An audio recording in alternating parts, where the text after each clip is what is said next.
இது நமது கேப்டன் தொலைக்காட்சியின் காலை செய்திகளுக்காக சிங்காரவேலன். முக்கிய செய்திகள். மாமண்டூரில் நாளை நடைபெறுகிறது தேமுதிக மக்கள் நல கூட்டணி தேர்தல் சிறப்பு மாநாடு. தொண்டர்கள் அலைக்கடலென திரள தேமுதிக தலைவர் கேப்டன் விஜயகாந்த் அழைப்பு.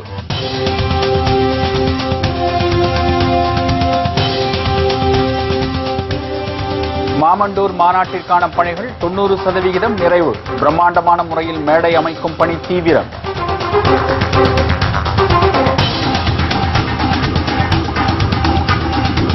ஒருதலை பட்சமாக செயல்படும் அதிகாரிகள் மீது கடும் நடவடிக்கை எடுக்கப்படும். இந்திய தலைமை தேர்தல் ஆணையர் நஜீம் ஜைதி எச்சரிக்கை.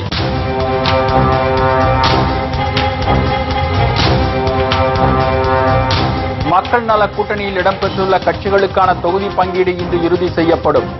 மதிமுக பொதுச் செயலாளர் வைகோ தகவல்.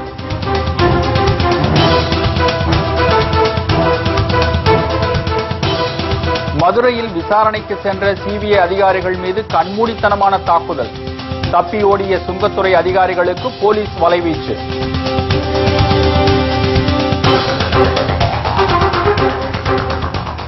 விரிவான செய்திகள். தேமுதிக மக்கள் நல கூட்டணி சார்பில் நாளை மாலை மாமண்டூரில் நடைபெறவுள்ள தேர்தல் சிறப்பு மாநாட்டிற்கு தொண்டர்கள் அலைக்கடலென திரள தேமுதிக தலைவர் கேப்டன் விஜயகாந்த் அழைப்பு விடுத்துள்ளார். இது தொடர்பாக அவர் வெளியிட்டுள்ள அறிக்கையில், தமிழக அரசியலில் மக்கள் விரும்பும் மாற்றத்தை உருவாக்க அமைந்திருக்கும் நமது வெற்றி கூட்டணியான தேமுதிக மக்கள் நல கூட்டணியின் சார்பில் நாளை மாலை 4 மணி அளவில் காஞ்சிபுரம் மாவட்டம் செங்கல்பட்டு அருகே மாமண்டூரில் தேர்தல் சிறப்பு மாநாடு நடைபெறவுள்ளதாக குறிப்பிட்டார்.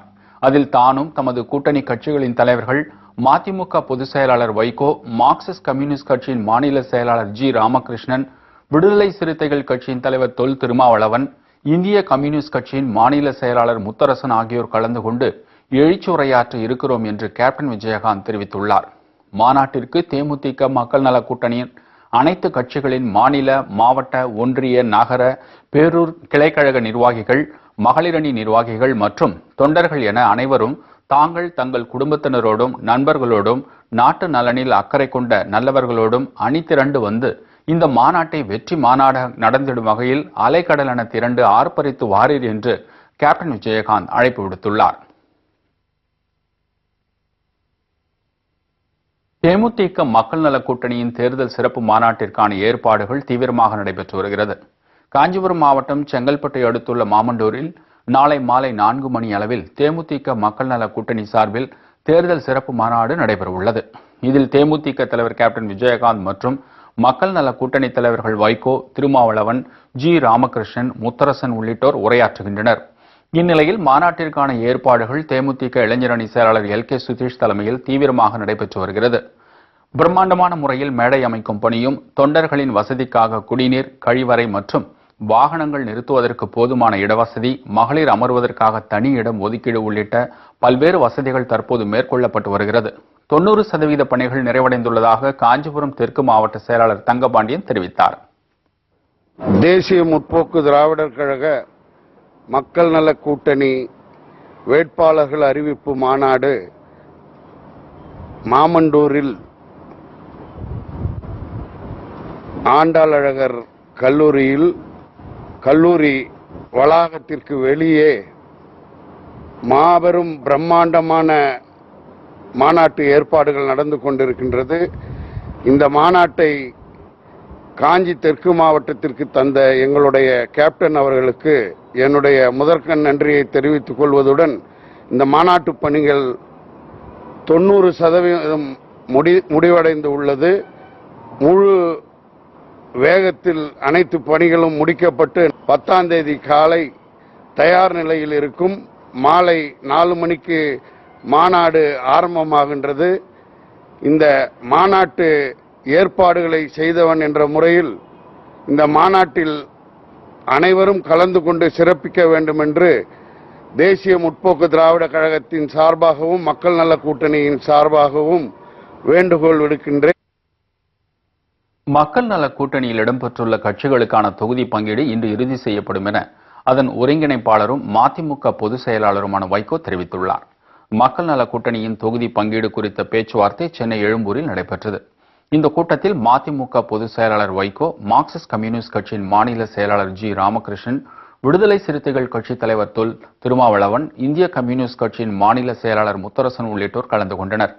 கூட்டத்திற்கு பின்பு செய்தியாளர்களிடம் பேசிய வைகோ, மக்கள் நல கூட்டணியில் இடம்பெற்றுள்ள கட்சிகளுக்கான தொகுதி பங்கீடு இன்று இறுதி செய்யப்படும் என்றார். தேமுதிகவுடன் ஆலோசனை நடத்திய பிறகு அறிவிப்பு வெளியாகும் எனவும் அவர் கூறினார். மக்கள் நல கூட்டணியில் அங்கம் வகிக்கும் 4 கட்சிகளுக்கும் 110 இடங்கள் ஒதுக்கப்பட்டன. இதில் 4 கட்சிகளும் எத்தனை இடங்களில் போட்டியிடுவது, அது எந்தெந்த தொகுதிகளில் எந்தெந்த கட்சிகள் போட்டியிடுவது பற்றி நாங்கள் நீண்ட நேரமாக கலந்து விவாதித்திருக்கிறோம்.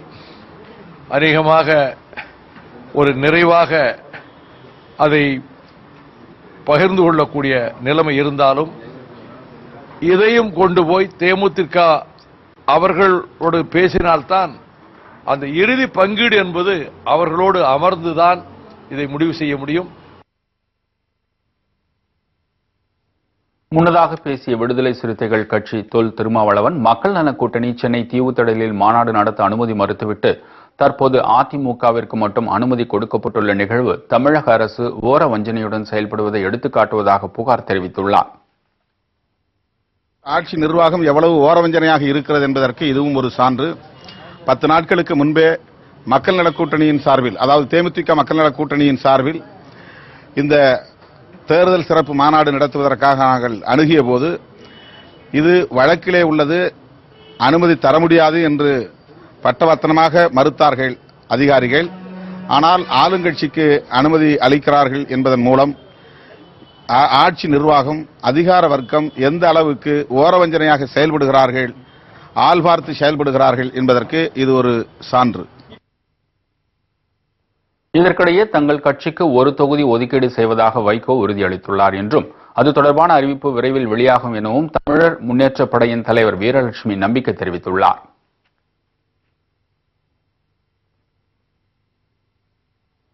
லஞ்சம் கேட்டது தொடர்பாக மதுரை சுங்கத்துறை அலுவலகத்தில் விசாரணை நடத்திய சிபிஐ அதிகாரிகள் 2 தாக்கப்பட்டுள்ள சம்பவம் பரபரப்பை ஏற்படுத்தியுள்ளது. மதுரை சுங்கத்துறை அலுவலகத்தில் கிருஷ்ணன், அசோக் ராஜ் ஆகிய 2 அதிகாரிகள் பணியாற்றி வருகின்றனர். இந்நிலையில் முருகேசன் என்பவருக்கு தொடர்பு கொண்ட அவர்கள் அவருக்கு உரிய பொருளை ஒப்படைக்க 1 லட்சம் ரூபாய் லஞ்சம் கேட்டதாக கூறப்படுகிறது. இதுகுறித்து சிபிஐயிடம் முருகேசன் புகார் அளித்துள்ளார். அதன் பேரில் விசாரணை நடத்துவதற்காக முருகன் மற்றும் பரத் சங்கர் ஆகிய 2 அதிகாரிகள் சுங்கத்துறை அலுவலகத்திற்கு சென்றுள்ளனர். அப்போது சக ஊழியர்களுடன் இணைந்து அவர்களை தாக்கிய சுங்கத்துறை அதிகாரிகள் பின்னர் அங்கிருந்து தப்பி ஓடிவிட்டனர். இந்த தாக்குதலில் படுகாயமடைந்த அவர்கள் அரசு மருத்துவமனையில் சிகிச்சை பெற்று வருகின்றனர். இதுகுறித்து தகவல் அறிந்த காவல்துறை தென் மண்டல ஐஜி முருகன் நேரில் சென்று விசாரணை மேற்கொண்டார். மேலும் தப்பியோடிய சுங்கத்துறை அதிகாரிகளை தேடும் பணியையும் முடுக்கிவிட்டார். விசாரணைக்கு சென்ற அதிகாரிகள் மீது தாக்குதல் நடத்தப்பட்டுள்ள சம்பவம் மதுரையில் பரபரப்பை ஏற்படுத்தியுள்ளது.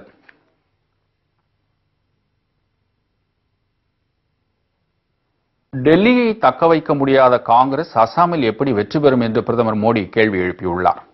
அசாமில் வரும் 11ஆம் தேதி 2ஆம் கட்ட வாக்குப்பதிவு நடைபெற உள்ள இடங்களில் பிரதமர் மோடி பிரச்சாரம் மேற்கொண்டார். ரோகா என்ற இடத்தில் நடைபெற்ற பொதுக்கூட்டத்தில் பேசிய மோடி, மாநிலத்தின் வளர்ச்சியை கருத்தில் கொண்டு அசாமில் தனி பெரும்பான்மையுடன் கூடிய வெற்றியை பாஜகவிற்கு அளிக்க வேண்டும் என வாக்காளர்களை கேட்டுக் கொண்டார். முதற்கட்ட தேர்தலில் மிக அதிக அளவில் வாக்குகள் பதிவாகி இருப்பதை கேள்விப்பட்டதிலிருந்து அசாம் முதல்வர் தருண் கோகாய் முகத்தில் புன்னகை மறைந்துவிட்டதாகவும், தோல்வியை தவிர்க்க அவர் டெல்லி காங்கிரஸ் தலைமையிடம் தஞ்சமடைந்துள்ளதாகவும் விமர்சித்தார். டெல்லியில் நடைபெற்ற காங்கிரஸ் ஆட்சியையே காப்பாற்ற முடியாத காங்கிரஸ் தலைமையால் அசாமில் எப்படி தோல்வியை தவிர்க்க முடியும் என்று மோடி கேள்வி எழுப்பினார். காங்கிரஸ் ஆளும் மாநிலங்களை விட பாஜக ஆளும் மாநிலங்கள் அதிக வளர்ச்சியை கொண்டுள்ளதாகவும் பிரதமர் மோடி தெரிவித்தார்.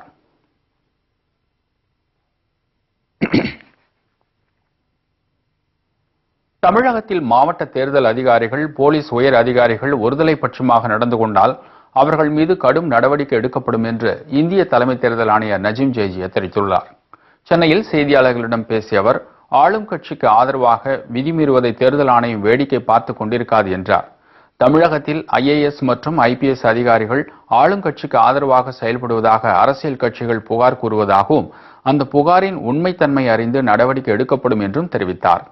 தேர்தலில் விதிமுறை மீறப்படுவதாக அரசியல் கட்சிகள் அளிக்கும் புகார் மீது அதிகாரிகள் பாரபட்சமின்றி நடவடிக்கை எடுக்க வேண்டும் என கேட்டுக் கொண்டார். Political parties have showed apprehension that money power will be used in Tamil Nadu in a big way, and they have demanded that this money power must be contained and remedial measures should be taken to stop distribution of cash and freebies in the state. They have also demanded that Central Police Force should also be deployed along with the flying squads. They were also demanding that this state requires a very strong ethical awareness camp and to spread the message that giving money, taker as well as the giver both are liable for criminal action. திருதாவூர் பங்களாவில் நடந்த பிரச்சனைகள் தேர்தல் ஆணையத்தின் கவனத்திற்கு வந்துள்ளதாக தெரிவித்த நஜீம் அது பற்றி விசாரணை நடத்தப்படும் என்றார். தமிழகத்தில் 2 நாட்கள் ஆய்வு முடித்துக் கொண்டு ஆய்வுப் பணிகளை முடித்துக் கொண்ட அவர் நேற்று இரவு சென்னையில் இருந்து விமானம் மூலம் டெல்லி புறப்பட்டு சென்றார்.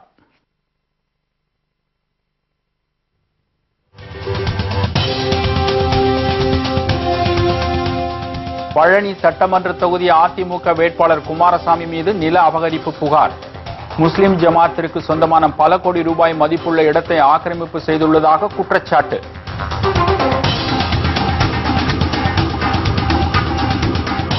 காஞ்சிபுரத்தில் ஆசிரியர் வீட்டின் பூட்டை உடைத்து 23 சவரன் நகைகள் கொள்ளை. மர்ம நபர்களுக்கு போலீஸ் வலைவீச்சு. மற்றும் பல செய்திகள் விளம்பர இடைவேளைக்கு பிறகு. செய்திகள் தொடர்கின்றன. பழனி சட்டமன்ற தொகுதிக்கு அறிவிக்கப்பட்டுள்ள அதிமுக வேட்பாளர் குமாரசாமி முஸ்லிம் ஜமாத்திற்கு சொந்தமான பல கோடி ரூபாய் மதிப்புள்ள இடத்தை ஆக்கிரமிப்பு செய்துள்ளதாக புகார் எழுந்துள்ளது. திண்டுக்கல் மாவட்டம் பழனி சட்டமன்ற தொகுதியில் போட்டியிட்ட அதிமுக சார்பில் முன்னாள் எம்பி குமாரசாமி வேட்பாளராக அறிவிக்கப்பட்டுள்ளார். இந்நிலையில் இஸ்லாமியர்களின் வளர்ச்சிக்காக 1940ஆம் ஆண்டு ஆற்காடு நவாப் தானமாக கொடுத்த இடத்தின் ஒரு பகுதியை அதிமுக வேட்பாளர் குமாரசாமி தனக்கு சொந்தமானது என கூறி உரிமை கொண்டாடி வருவதாகவும் பல கோடி ரூபாய் மதிப்பிலான அந்த இடத்தை தர மறுப்பதாகவும் முஸ்லிம் ஜமாத்தாரர்கள் புகார் தெரிவித்துள்ளனர். இந்நிலையில் சட்டமன்ற உறுப்பினராக போட்டியிட அவருக்கு வாய்ப்பளித்துள்ளதால் குமாரசாமி மேலும் பல சட்டவிரோத செயல்களில் ஈடுபடக்கூடும் எனவும் அவர்கள் அச்சம் தெரிவித்துள்ளனர். திரு குமாரசாமி அவர்களை பழனி சட்டமன்ற தொகுதியை அறிவிச்சிருக்கிறாங்க. அவர் ஏற்கனவே எங்களுடைய முஸ்லிம் சமுதாயத்தினுடைய பல்லாயிரம் கோடிக்கணக்கான சொத்துக்களை அவர் கையாளல் பண்ணியிருக்கிறாரு. மீண்டும் அவர் சட்டமன்ற எலெக்ஷன்ல அவர் ஜெயிஸ்டாரா இருக்கும். மீண்டும் இந்த சொத்து மீண்டும் அபகரிக்கக்கூடிய வாய்ப்புகள் அதிகமாக இருக்குது. ஆக இந்த ஜமாத்தார்கள் நாங்கள் கோரிக்கை வைப்பது என்னவென்றால் இவரை மீண்டும் பரிசீலனை பண்ணி இவர் இந்த எங்களுடைய சொத்தை அவர் அபகரித்திருக்கிறார், மீண்டும் அவர் வாங்கி தர வேண்டும் என்று கேட்டுக்கொண்டு அவருக்கு இந்த சட்டமன்ற தொகுதியில் வாய்ப்புகள் பரிசீலனை செஞ்சு அவர் நல்ல ஒரு முடிவு செய்ய வேண்டும் என அன்புடன் கேட்டுக்கொள்கிறேன். மக்களுக்கு எந்தவித நன்மையும் செய்யாத குமாரசாமியை கட்சியின் தலைமை உடனடியாக நீக்க வேண்டும் என ஜமாத்தாரர்கள் வலியுறுத்தியுள்ளனர்.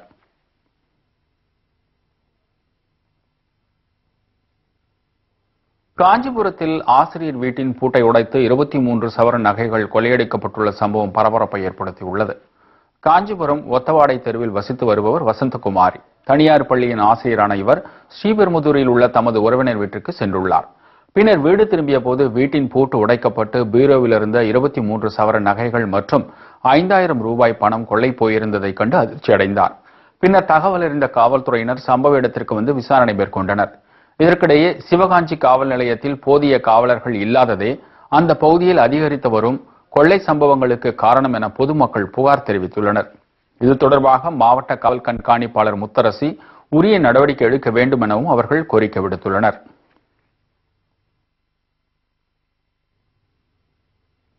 காஞ்சிபுரம் மாவட்டம் மாமண்டூரில் நடைபெறவுள்ள தேமுதிக மக்கள் நல கூட்டணியின் தேர்தல் சிறப்பு மாநாட்டில் லட்சக்கணக்கானோர் கலந்து கொள்வது என தேமுதிக நிர்வாகிகளின் ஆலோசனைக் கூட்டத்தில் தீர்மானிக்கப்பட்டது. சேலத்தில் மாநகர மாவட்ட செயலாளர் ராதாகிருஷ்ணன் தலைமையில் நடைபெற்ற ஆலோசனைக் கூட்டத்தில் நிர்வாகிகள் ஏராளமானோர் கலந்து கொண்டனர். தேர்தலில் ஆற்ற வேண்டிய பணிகள் குறித்தும் மாநாட்டிற்கு செல்வது தொடர்பாகவும் கூட்டத்தில் ஆலோசிக்கப்பட்டது. மாநாட்டிற்கு சேலம் மாநகரம் சார்பில் 100கணக்கானோர் வாகனங்களில் செல்வது என தீர்மானம் நிறைவேற்றப்பட்டது. இதேபோல் வேலூரில் மத்திய மாவட்ட பொறுப்பாளர் ஸ்ரீதர் தலைமையில் தேமுதிக நிர்வாகிகளின் ஆலோசனை கூட்டம் நடைபெற்றது. அதில் மாமண்டூரில் நடைபெறவுள்ள மாநாட்டில் ஆயிரக்கணக்கானோர் கலந்து கொள்வது என தீர்மானிக்கப்பட்டது. சென்னையில் தேமுதிக மக்கள் நல கூட்டணியின் மாவட்ட கழக செயலாளர்கள் கூட்டம் தேமுதிக எம்எல்ஏ நல்லதம்பி தலைமையில் நடைபெற்றது. இதில் மாமண்டூரில் நடைபெறும் தேமுதிக மக்கள் நல கூட்டணியின் தேர்தல் சிறப்பு மாநாடு குறித்தும் பெரவள்ளூரில் நடைபெறவுள்ள பொதுக்கூட்டம் குறித்தும் விவாதிக்கப்பட்டது. வில்லிவாக்கத்தில் தேமுதிக மக்கள் நல கூட்டணி சார்பில் பிரச்சார கூட்டம் நடைபெற்றது. இதில் தேமுதிக மாவட்ட கழக செயலாளர் செந்தாமரை கண்ணன் உட்பட தேமுதிக மக்கள் நல கூட்டணி நிர்வாகிகள் கலந்து கொண்டனர். இதற்கிடையே வேலூர் மாவட்டம் வாலாஜாபேட்டை மற்றும் காஞ்சிபுரம் மாவட்டம் ஸ்ரீபெரும்புதூரில் தேமுதிக மக்கள் நல கூட்டணியின் குறைந்தபட்ச செயல் திட்டம் அடங்கிய துண்டு பிரசுரங்கள் பொதுமக்கள் மற்றும் வியாபாரிகளிடம் விநியோகிக்கப்பட்டது.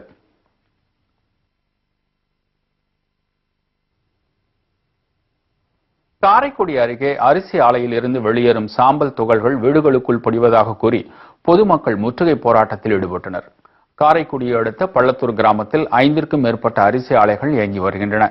இந்த ஆலைகளில் இருந்து வெளியேறும் கரித்துகள்கள் அருகில் உள்ள வீடுகளில் படிவதால் உணவு மற்றும் தண்ணீர் குடிக்க முடியாமல் அவதிக்குள்ளாவதாக கூறும் பொதுமக்கள் அரிசி ஆலைகளில் இருந்து வெளியேறும் கழிவுநீர் சாலைகளில் திறந்துவிடப்படுவதால் தொற்று நோய் ஏற்படும் அபாயம் உள்ளதாகவும் குற்றச்சாட்டுகின்றனர்.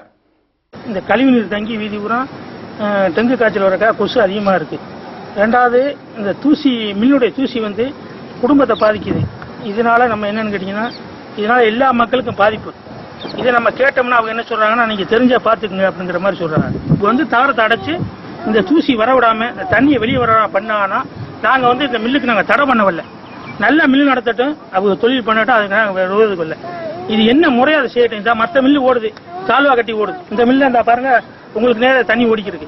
இந்த மில்ல தூசி பறக்குது. இந்த 2 மில்லையும் கரெக்டான முறையால பயன்படுத்தினாங்கன்னா நாங்கள் இந்த போராட்டத்துக்கு வரல. கூடலூரில் நேற்று திடீரென 1 மணி நேரம் தொடர்ந்து பெய்த மழையினால் அந்த பகுதி மக்கள் மகிழ்ச்சி அடைந்துள்ளனர். நீலகிரி மாவட்டம் கூடலூர் மற்றும் அதன் சுற்றுவட்டார பகுதிகளில் கடந்த சில நாட்களாக இதுவரை இல்லாத அளவிற்கு வெயில் வாட்டி வதைத்து வந்தது. இதன் காரணமாக பல இடங்களில் குடிநீர் தட்டுப்பாடு ஏற்பட்டதுடன் வனப்பகுதிக்குள் நீரின்றி வறண்டு போனதால் யானைகள் உட்பட வன விலங்குகள் ஊருக்குள் புகுந்து வருகின்றன. இந்நிலையில் அங்கு நேற்று மாலை திடீரென மழை பெய்தது. சுமார் 1 மணி நேரம் நீடித்த இந்த மழையினால் கூடலூர் மற்றும் அதன் சுற்றுவட்டார பகுதி மக்கள் மகிழ்ச்சி அடைந்துள்ளனர்.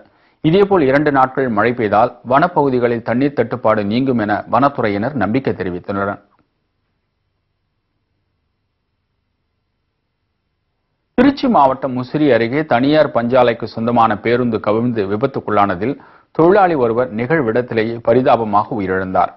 நாமக்கல் மாவட்டம் புதுப்பட்டியில் இயங்கி வரும் தனியார் பஞ்சாலைக்கு திருச்சி மாவட்டத்திற்கு உட்பட்ட தொட்டியம் மற்றும் அதனை சுற்றியுள்ள பகுதிகளில் இருந்து பணியாளர்கள் அழைத்து செல்லப்படுவார்கள். அவ்வாறு அழைத்துச் செல்லப்படும் தொழிலாளர்கள் பேருந்து மூலம் மீண்டும் அவரவர் பகுதிகளுக்கு விடப்படுவர். இந்நிலையில் ஓட்டுநர் சுந்தரபாண்டி என்பவர் இயக்கிய பேருந்து அம்மன்குடி பகுதியில் எதிர்பாராத விதமாக பள்ளத்தில் கவிழ்ந்து விபத்துக்குள்ளானது. இந்த விபத்தில் முள்ளிப்பாடி பகுதியைச் சேர்ந்த சிவகுமார் என்ற தொழிலாளி நிகழ்விடத்திலேயே பரிதாபமாக உயிரிழந்தார். மேலும் உடன் சென்ற 10க்கும் மேற்பட்டோர் படுகாயங்களுடன் அரசு மருத்துவமனையில் அனுமதிக்கப்பட்டனர். இதற்கிடையே திருவொற்றியூரை அடுத்த காலடிப்பேட்டை பகுதியில் 2வது மாடியில் நள்ளிரவில் செல்போனில் பேசிக் கொண்டிருந்த விவேகானந்தன் என்பவர் தவறி கீழே விழுந்து பரிதாபமாக உயிரிழந்தார். அதிகாலையில் வீட்டின் முன்பு ரத்த வெள்ளத்தில் கிடந்த விவேகானந்தன் உடலை கைப்பற்றிய காவல்துறையினர் பிரேத பரிசோதனைக்காக மருத்துவமனைக்கு அனுப்பி வைத்தனர்.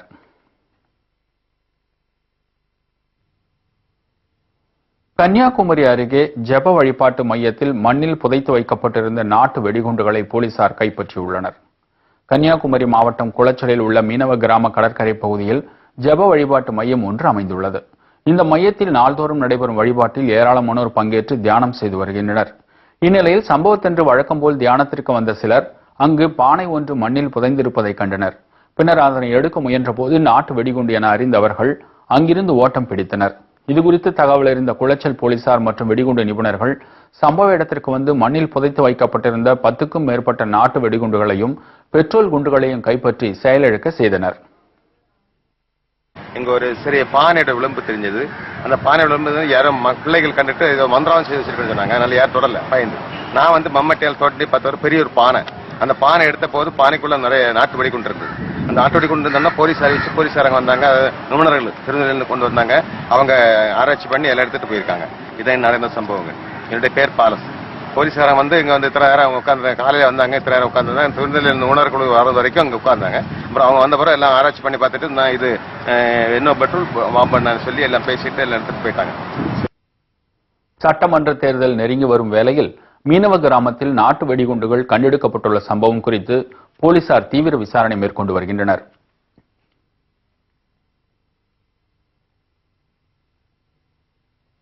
வருவாய்த்துறை உதவியாளர்களுக்கு காலமுறை ஊதியம் வழங்கப்படும் என உறுதியளிக்கும் கட்சிக்கே தங்கள் ஆதரவு என தமிழ்நாடு வருவாய் கிராம உதவியாளர்கள் சங்கங்கள் தெரிவித்துள்ளது. திருவாரூர் மாவட்டம் நீடாமங்கலத்தில் தமிழ்நாடு வருவாய்த்துறை கிராம உதவியாளர் சங்க மாநில செயற்குழு கூட்டம் நடைபெற்றது. இந்த கூட்டத்தில் 32 மாவட்ட வருவாய்த்துறை ஊழியர்கள் கலந்து கொண்டனர்.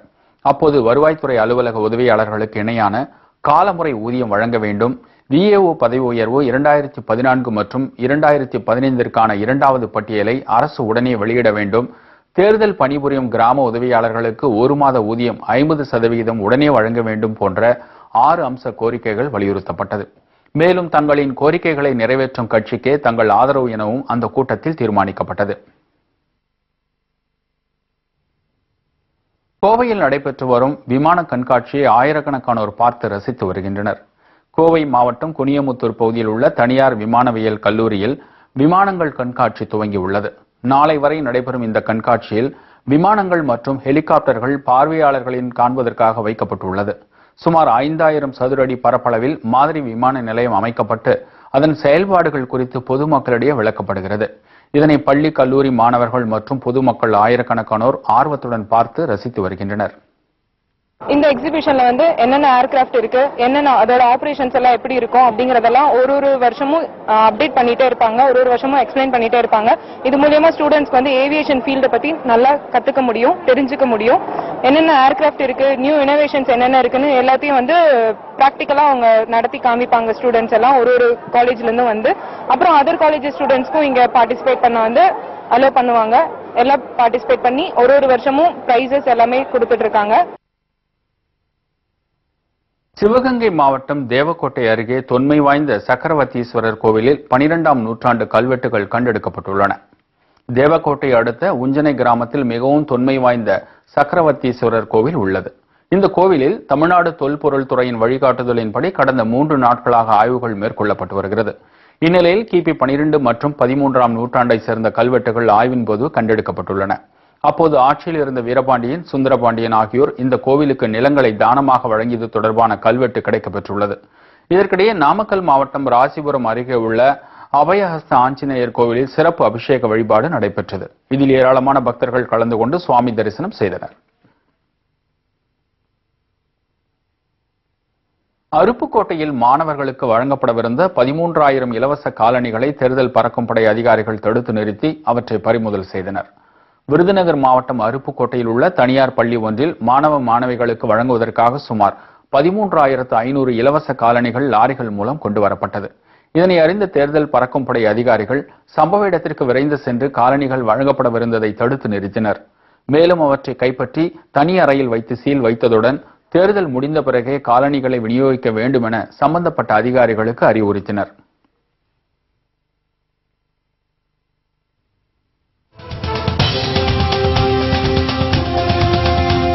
கண்கவர் கலை நிகழ்ச்சிகளுடன் கோலாகலமாக தொடங்கியது ஐபிஎல் கிரிக்கெட் போட்டி.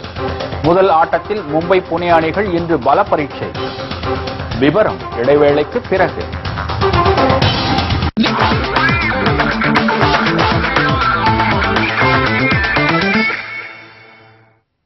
செய்திகள் தொடர்கின்றன. ஐபிஎல் 9வது சீசனின் தொடக்க விழா கத்ரினா கைஃப், ரன்வீர் சிங், பிராவோ ஆட்டத்தோடு மும்பையில் கோலாகலமாக தொடங்கியது.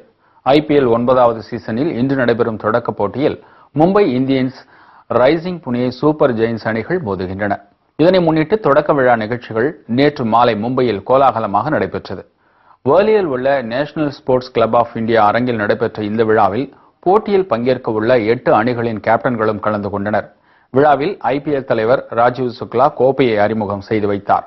32 நாடுகளில் நேரடி ஒளிபரப்பு செய்த இந்த விழாவில் பாலிவுட் நட்சத்திரங்கள் கேத்ரினா கைஃப், ரன்வீர் சிங், ஜாக்லின் பெர்னாண்டஸ் ஆகியோரது நடன நிகழ்ச்சி நடைபெற்றிருந்தன.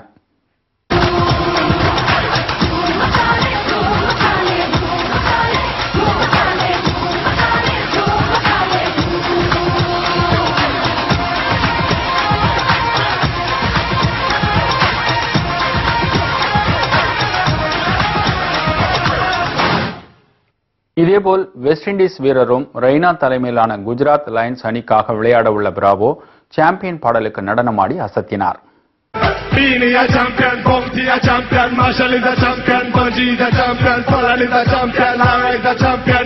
is a champion. Don't forget, Michael Jordan, Obama a champion, Mandela a champion, Serena a champion, Wendy a champion, Shelly a champion, 958, Bolt a champion. இது தவிர இங்கிலாந்தை சேர்ந்த பாப் பேண்ட் குழுவின் இசை நிகழ்ச்சி நடத்தப்பட்டது. கிராபிக்ஸ் தொழில்நுட்பத்தில் அரங்கை ஒளிர வைக்கும் நிகழ்ச்சிகள், பாரம்பரிய நடனங்கள் உள்ளிட்ட பல்வேறு நிகழ்ச்சிகள் நடைபெற்றன. இத்துடன் செய்திகள் நிறைவடைந்தன. உண்மை செய்திகளை உள்ளது உள்ளபடி உடனுக்குடன் தெரிந்து கொள்ள நமது கேப்டன் தொலைக்காட்சியை பாருங்கள். வணக்கம்.